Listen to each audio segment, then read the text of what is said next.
Okay, tool number one.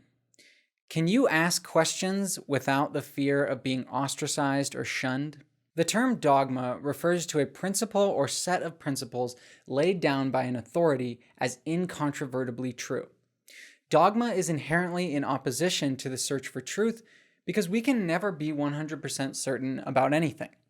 So when someone is appealing to dogma rather than reason and evidence, you can't trust them to tell you the truth on matters related to the dogma. I mean, they may not even realize that they're in the grips of a dogma. They may even deny that charge. But if they can't come up with an evidence and logic-based reason for what they are saying, this is a telltale sign that they can't be entirely trusted on the matter because they are being guided by some kind of dogma. There are, of course, facts that we don't need to bother confirming because they have had the benefit of being battered by tests designed to disprove them over long periods of time.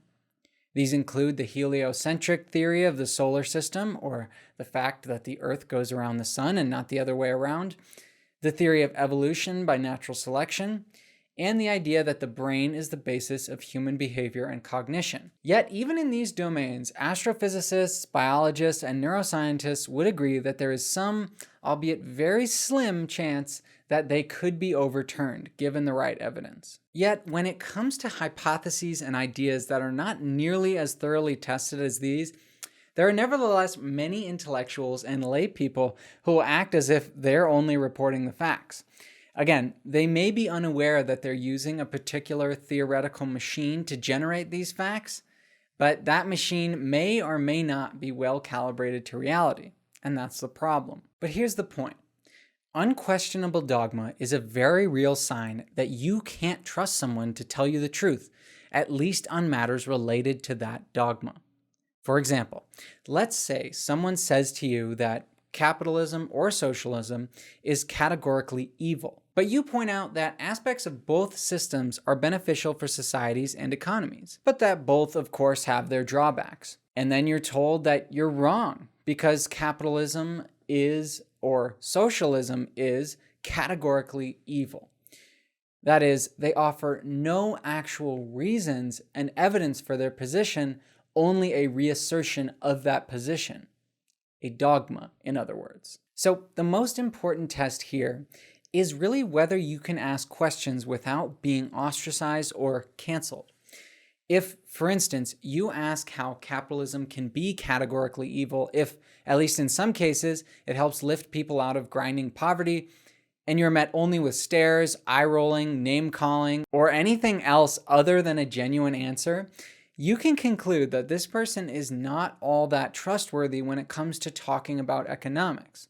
Now, they might be trustworthy in other domains, but you just know with this in particular, they're under the sway of some sort of dogma. When it comes to the interpersonal domain and person-to-person relationships, imagine someone says that you should trust him because he's your romantic partner and it's your duty as his partner to be kind and trusting.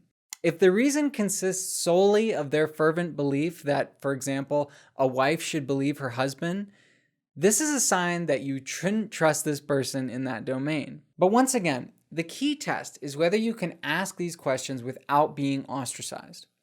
If you ask why a wife should be made to trust her husband, and you're met with anything other than a genuine answer founded on reason and evidence, then you really can't trust that person in that scenario. Now, here's a really important point.